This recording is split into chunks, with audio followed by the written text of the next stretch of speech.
Because Uh-huh. the reality is, yes, you can normalize, different conditions across the population, but when you have somebody sitting in front of you, that's the person, right? Yeah. And even if you have 50 to 200 all learning something new, it's their individual route and road, Yeah. and what is their individual root cause? Because hate to break it to you people, it's never just one thing. It's usually a constellation of somewhere between 5 and 50 or more, Yeah. right? But you gotta uncover it. And I always like to call it like peeling back the layer of an onion and really digging in because it's different for each person. But the framework, and I think that's the important part, the framework of how you go about digging through and becoming your own investigator is the important part, and I think you have really mastered a lot of that framework to help people really become their own investigative, Yeah. detective. So tell me, when you're looking in the gut, what are the big things that you see that a lot of people sort of get wrong when they're looking at the gut? Because there's Oh, a it's bunch. it's so funny. So, I mean, I have so much to say here.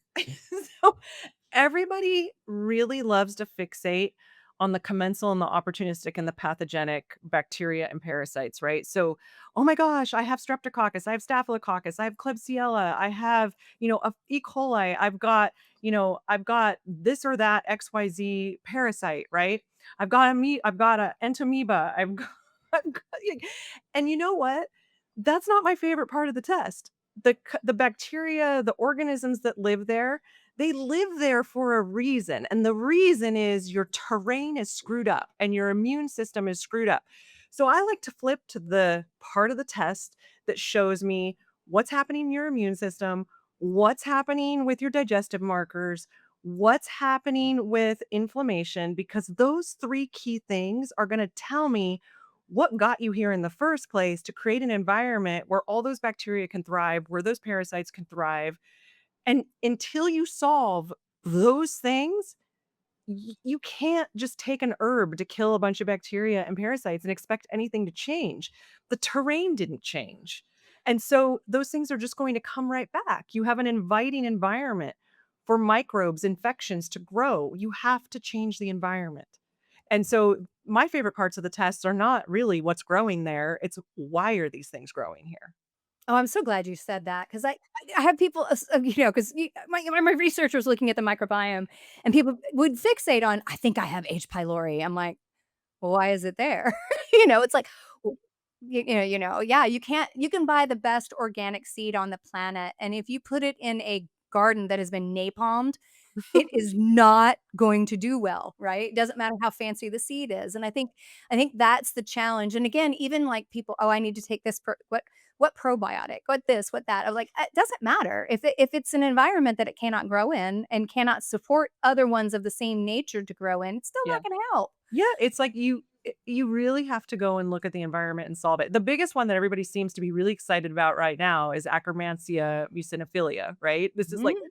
it's like the bacteria of the year, right? It's like which bacteria is getting the most research. And so people get really obsessed about it. And so we see a lot of less than detectable limit or very low Akkermansia. And they want to go get an Akkermansia probiotic because there's a few brands out there that are known for their Akkermansia, or one brand in particular that I can think of.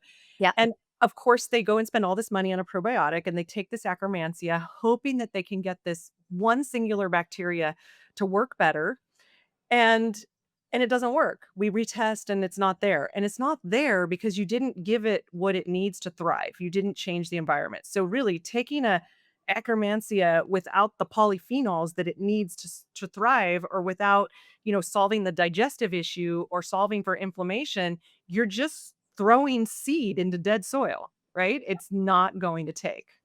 Yeah, yeah, and those are the grannies of the neighborhood, like, they're gonna move on when the drug gangs move in, right? So when you got the wrong ones in there, they're not surviving, right? That's the No. reality, right? And, so you said polyphenols, so let's go down this road, because we gotta go down this road because there is a huge push lately Mhm. for a carnivore diet. Yeah, so a very famous functional medicine doctor, well, actually, I'm not yeah, I think she's a doctor, Anne Louise Gittleman. Was Anne Louise Gittleman a PhD or a medical doctor? I She has don't a PhD, she's a PhD. yeah, Doctor Anne Louise Gittleman. So I had the fortune to interview her early on, like, when I first started producing my first summits, she was a speaker, and I interviewed her a couple of times, and she said to me one time, she said, "Laura, And I would call her like the grandmother of American functional medicine. I mean, Yep. she is so important to Yeah. she made it possible for you and me to do what we're doing. People thought she was crazy, Oh, yeah, right? yeah. I mean, she was one of the first books I picked up decades Yeah, ago. she's a pioneer. She's a pioneer. And she said to me, "Laura," she said, "the diet that heals you is not the diet that will sustain you. And this is what people get wrong." And so what she means by that is, so you went carnivore and you felt better, so now you think you should be on it forever, or you went vegan and you felt better, so now you think you should be on it forever. When the reality is we were not built or meant to eat a singularly focused diet. We were meant to eat by the seasons, by what's available, and that includes all kinds of different foods, animal and plant derived. And you don't get polyphenols from animals. You get polyphenols from plants. And so it's so funny. You can put a bunch of experts in a room and everybody can argue until they're, red in the face about the diet that's right.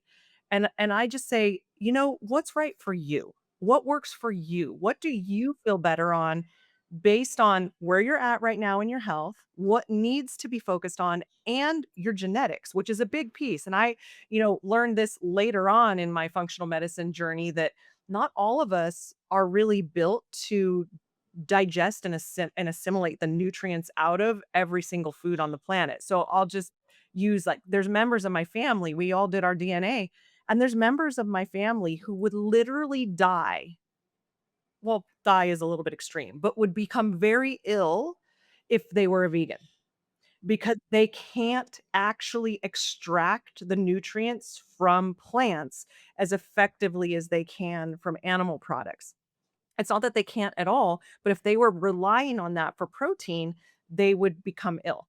And so the diet that heals you, that makes you feel better in the moment, like, yeah, a carnivore diet totally simmers down the gut. You're not putting any fiber in there. You're not having to your bacteria aren't having to ferment anything.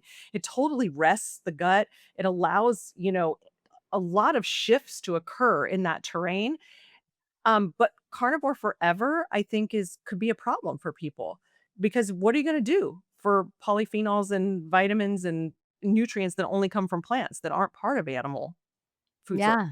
I mean, if you look at the data and the research, if you do a carnivore diet for a long period of time, you will have radical shifts in that microbiome over time. And Mhm. they produce like a bunch of nasty things, putrescine, cadaverine, yeah, cadaver, right? They do, right? There's colitis models of those, those things. And so I think it's the idea of a therapeutic diet to Wow. fix a particular underlying pathology. And then Mhm. there's maintenance diet, which is going to be broader and wider. Mhm. I think Absolutely. overall. And it's that Absolutely. miss, but it's a great marketing tool to drive everybody to a very extreme diet, I mean, you can sell a lot of books, you can sell a lot of food, supplements and gadgets to like measure what's happening in your body. I mean, yeah, it's a great model. Yeah. It's a yeah. Yeah, but the reality is it's different, it's yeah, so I agree, but I think, the most important thing, like you've already said, is that we have to lay the groundwork for the environment, for the microbiome to Mhm. normalize itself. Now, you mentioned a little bit about toxins and other things. I'd like for you to just sort of back up a little bit and talk about like parasites and fungus and what things do they like to harbor and hang on to that probably drive your toxicity and other stuff, because lots of people love doing this kind of stuff too, and they can't figure out why they can't get better.